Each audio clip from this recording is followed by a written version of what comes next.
మీరు గవర్నమెంట్ నుంచి subsidy loan తీసుకోవాలనుకుంటున్నారా? ఈ సబ్సిడీ లోన్ ఎవరిస్తారు? ఎక్కడిస్తారు? దీనికి ఏ విధంగా అప్లై చేయాలి? ఈ వీడియోలో చూద్దాం. ఈ సబ్సిడీ లోన్ తీసుకోవాలనుకుంటే మీకు మీ దగ్గరలోని బ్యాంక్‌లో సంప్రదించండి. పీఎంఈజీపీ అని ఉంటుంది. మీరు ఈ పీఎంఈజీపీలో లోన్ తీసుకోవాలనుకుంటే మీరు దేని పర్పస్ పైన లోన్ తీసుకుంటారు? మీరు ఏం వర్క్ చేస్తారనైతే వాళ్ళు అడుగుతారు.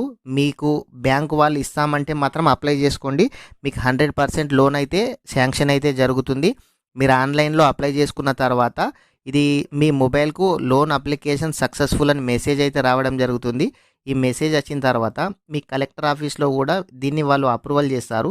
అప్రూవల్ చేసిన తర్వాత మీరు బ్యాంక్‌కెళ్ళి బ్యాంక్ మేనేజర్‌ను కలవండి. మీకు బ్యాంక్ వారు మాత్రం లోన్ ఇస్తామని చెప్తే మాత్రం 100% అయితే ఈ లోన్ మీకు రావడం జరుగుతుంది. ఈ లోన్ ఏ విధంగా అప్లై చేయాలి? ఈ ప్రాసెస్ మొత్తం ఈ వీడియోలో చూద్దాం. వీడియోలోకెళ్ళే ముందు మన ఛానల్‌ను సబ్స్క్రైబ్ చేయండి. మన వీడియోనైతే లైక్ చేయండి. ఇంకా ఎవరైనా కొత్తగా మన ఛానల్‌ను సబ్స్క్రైబ్ చేయకుంటే తప్పకుండా మన ఛానల్‌ను సబ్స్క్రైబ్ చేయండి. ముందు గూగుల్ ఓపెన్ చేయండి. గూగుల్ ఓపెన్ చేసిన తర్వాత ఇక్కడ పీఎంఈజీపీ అని టైప్ చేయండి. పీఎంఈజీపీ అని టైప్ చేయగానే పీఎంఈజీపీ పోర్టల్ అయితే వెబ్సైట్ అయితే ఓపెన్ అయింది. ఈ వెబ్సైట్‌ని అయితే ఓపెన్ చేయండి. ఓపెన్ చేసిన తర్వాత ఇక్కడ చూడండి అప్లికెంట్ ఫర్ న్యూ యూనిట్. ఎవరైనా సరే ఫస్ట్ టైం అప్లై చేసేవారు న్యూ యూనిట్ తీసుకోండి. ఇందాక చూడండి ఆధార్ నంబర్‌ను ఎంటర్ చేయమని అడుగుతుంది.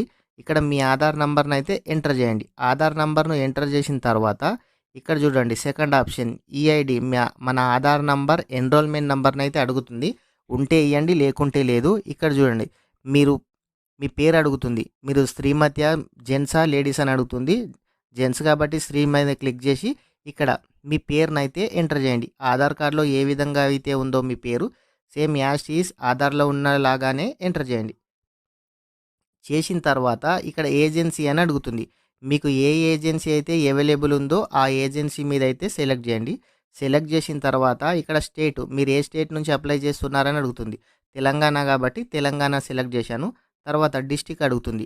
మీరు ఏ డిస్ట్రిక్ట్ అయితే ఆ డిస్ట్రిక్ట్ అయితే ఇవ్వండి. ఇక్కడ చూడండి ఆల్రెడీ కేవీఐసీ క్లిక్ చేస్తే ఇది ఎక్కడ యూసుఫ్గూడ అని చూపిస్తుంది. యూసుఫ్గూడ అని చూపిస్తుంది కాబట్టి ఇప్పుడు నేను ఏ డిస్ట్రిక్ట్ సెలెక్ట్ చేశాను కామారెడ్డి. కామారెడ్డిలో ఏది ఉంది చూడాలి. ఇప్పుడు కేవీఐసీ కూడా కామారెడ్డిలో లేదు. ఇక్కడ డిఐసీ మీద క్లిక్ చేశాను. డిఐసీ మీద క్లిక్ చేస్తే కామారెడ్డి ఉంది. వా అమౌంట్ శాంక్షన్ చేసే వాళ్ళ మొబైల్ నంబర్ కూడా ఉంది. కాబట్టి డిఐసీని ఓకే చేశాను. ఓకే చేసిన తర్వాత మేల్ ఆర్ ఫీమేల్ అడుగుతుంది. ఇచ్చేసేయండి. ఇక్కడ మీ డేట్ ఆఫ్ బర్త్‌ని అడుగుతుంది. మీ date of birth same as it is ఆధార్‌లో ఏ విధంగా అయితే ఉందో అదే విధంగా కూడా మీరు ఆధార్ నంబర్‌ని అయితే ఇక్కడ ఎంటర్ చేయండి. ఆధార్ నంబర్‌ని ఎంటర్ చేసిన తర్వాత మీ క్యాస్ట్ అడుగుతుంది. జనరలా, ఓబీసీయా, ట్రైబల్ అని మీ ఏ క్యాస్ట్ అయితే ఆ క్యాస్ట్ అయితే ఇచ్చేసేయండి. క్యాస్ట్ ఇచ్చేసిన తర్వాత ఇక్కడ క్వాలిఫికేషన్ అడుగుతుంది. మీ క్వాలిఫికేషన్ పైన క్లిక్ చేయండి. క్లిక్ చేయగానే మీ క్వాలిఫికేషన్ 10థా, ఇంటరా, డిగ్రీయా లేకుంటే 10th లోపు చదువుకున్నారా? మీ క్వాలిఫికేషన్ ఏదైతే దానిపైన అయితే సెలెక్ట్ చేయండి. క్వాలిఫికేషన్ సెలెక్ట్ చేయగానే ఇక్కడ చూడండి కమ్యూనికేషన్ డీటెయిల్స్ అంటే మన అడ్రస్. ఆధార్ కార్డ్‌లో ఏ విధంగా అయితే మన అడ్రస్ ఉందో సేమ్ యాజ్ ఇట్ ఈజ్ ఆధార్‌లో ఉన్న ప్రకారం అయితే ఇక్కడ ఆధార్ కార్డ్‌లో ఏ విధంగా అయితే అడ్రస్ ఉందో సేమ్ అదే విధంగా ఇక్కడ అడ్రస్‌ని అయితే ఎంటర్ చేయండి. ఇక్కడ చూడండి ఫస్ట్ హౌస్ నంబర్, తర్వాత village, mandal, district, pin code కూడా ఇచ్చేసేయండి. పిన్ కోడ్ ఇచ్చేసిన తర్వాత ఇక్కడ చూడండి మొబైల్ నంబర్ అడుగుతుంది. మీ దగ్గర ఏ మొబైల్ నంబర్ ఉంటే అది ఇవ్వండి. ఒకటి ఇవ్వచ్చు లేదంటే 2 కూడా ఇవ్వచ్చు. ఇక్కడ 2 మొబైల్ నంబర్ వరకు కూడా ఇచ్చుకోవచ్చు. మీ మొబైల్ నంబర్‌ని ఇచ్చిన తర్వాత ఇక్కడ మీ మెయిల్ ఐడీ అయితే ఎంటర్ చేయమని అడుగుతుంది. మెయిల్ ఐడీ ఉంటేనే ఎంటర్ చేయండి. లేదంటే ప్లే స్టోర్‌లో, యూట్యూబ్‌లో కూడా ఉంటుంది. చాలామందికి తెలియదు. దానిపైన క్లిక్ చేసి ఓపెన్ చేసి కూడా మీరు రాసుకొని ఇక్కడ ఎంటర్ చేయండి. మీ మెయిల్ ఐడీ ఎంటర్ చేసిన తర్వాత ఇక్కడ పాన్ కార్డ్ నంబర్‌ని ఎంటర్ చేయమంటుంది. మీ పాన్ కార్డ్ నంబర్‌ను ఇక్కడ ఎంటర్ చేయండి. Aadhaar card details, pan card details కంపల్సరీగా ఇయ్యాలి. మీ పాన్ కార్డ్ నెంబర్‌ను ఇక్కడ ఎంటర్ చేసిన తర్వాత ఇక్కడ చూడండి కింద యూనిట్ అడుగుతుంది. మీరు రూరలా, అర్బలా? సిటీ అయితే అర్బల్ ఇయ్యండి. గ్రామీణ పల్లెటూరు వాళ్ళైతే రూరల్ ఇయ్యండి. ఇచ్చిన తర్వాత ఇక్కడ అడ్రస్ సేమ్ పైన ఏ విధంగా ఉందో కింద అదే విధంగా ఇచ్చేసేయండి. ఇచ్చిన తర్వాత మీరు ఏ షాప్ అయితే వెళదాం అనుకుంటున్నారు? అది సర్వీస్‌కి సంబంధించిందా? మ్యానుఫ్యాక్చరింగ్‌కి సంబంధించిందా? దేనికి సంబంధించింది ఉంటే దానిపైన క్లిక్ చేయండి. ఇక్కడ మీది ఏ షాప్ అయితే ఆ షాప్‌ను తెలియకపోతే ఇక్కడ సెర్చ్ చేయండి. ఇక్కడ చూడండి ఇంటర్నెట్ అని సెర్చ్ చేస్తే రావడం లేదు. కాబట్టి నేను ఫోటో స్టూడియో అని టైప్ చేస్తున్నాను. చూడండి ఫోటో, వీడియో వచ్చేసింది ఇక్కడ. ఫోటో అండ్ వీడియో వచ్చింది కాబట్టి మీకు ఏ షాప్ పెడదామనుకుంటున్నారో అది సెర్చ్ చేయండి. అక్కడ వచ్చిన దాన్ని ఆటోమేటిక్‌గా అది ఓకే అయిపోతుంది. మీరు ఫోటో అండ్ వీడియో ఇది దేని పర్పస్ కిందకి వస్తుంది అనంటే ఫోటో స్టూడియో కాబట్టి ఇక్కడ ఫోటో స్టూడియో అని ఎంటర్ చేయండి. ఫోటో స్టూడియో అని టైప్ చేసి ఇక్కడ చూడండి కింద ఈడీపీ ట్రైనింగ్ అని ఉంది కదా! మీరు ట్రైనింగ్ చేశారా లేదా అని అడుగుతుంది. మనం చేయలేదు కాబట్టి నో మీద క్లిక్ చేయండి. మీరు ఎవరైనా ట్రైనింగ్ చేస్తే యెస్ అని క్లిక్ చేయండి. ఇక్కడ కింద ఈడీపీ ఇన్‌స్టిట్యూషన్ నేమ్ అడుగుతుంది. అదేం అవసరం లేదు. ఇక్కడ కింద మీకు ఎంతైతే లోన్ అమౌంట్ కావాలి ఆ లోన్ అమౌంట్‌ను ఇక్కడ ఎంటర్ చేయండి.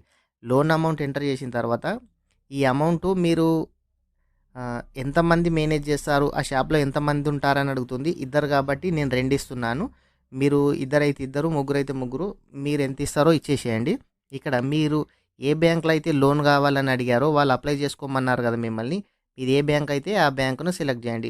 నాది స్టేట్ బ్యాంక్ కాబట్టి స్టేట్ బ్యాంక్ మీద సెలెక్ట్ చేశాను. ఐఎఫ్ఎస్‌సి కోడ్ తెలిస్తే ఇక్కడ ఎంటర్ చేయండి. తెలియకపోతే పక్కన సెర్చ్ బ్లాంక్ పైన క్లిక్ చేయండి. క్లిక్ చేస్తే ఇక్కడ సెర్చ్‌లో మీ డిస్ట్రిక్ట్ గాని, మీ ఐఎఫ్ఎస్‌సి కోడ్ గాని, మీ బ్రాంచ్ నేమ్ టైప్ చేసినా సరే మీకు బ్యాంక్ డీటెయిల్స్ అయితే రావడం జరుగుతుంది. ఇక్కడ ఐఎఫ్ఎస్‌సి కోడ్‌ను టైప్ చేస్తున్నాను. ఐఎఫ్ఎస్‌సి కోడ్ టైప్ చేయగానే మన బ్యాంక్ అయితే ఓపెన్ అయింది. ఈ బ్యాంక్ పైన సెలెక్ట్ చేయండి. సెలెక్ట్ చేసిన తర్వాత మీకు ఇంకేదైనా బ్యాంక్ ఈ బ్యాంకు అకౌంట్ కాకుండా ఇంకేదైనా బ్యాంక్ ఉందా అని అడుగుతుంది కదా! పర్వాలేదు మీకు ఇంకొకటి ఉంటే ఇవ్వండి. లేకుంటే ఒక బ్యాంక్ ఇచ్చినా సరిపోతుంది. ఈ డీటెయిల్స్ ఇచ్చిన తర్వాత సేవ్ అప్లికేషన్ మీద క్లిక్ చేయండి. క్లిక్ చేయగానే మీకు ఒక అక్నాలజ్‌మెంట్ అయితే రిసిప్ట్ జనరేట్ కావడం జరుగుతుంది. అది ప్రింట్ తీసుకొని మీ డిస్ట్రిక్ట్ ఆఫీస్ ఇక్కడ డీఐసీలో మనకు నెంబర్ చూయించింది కదా!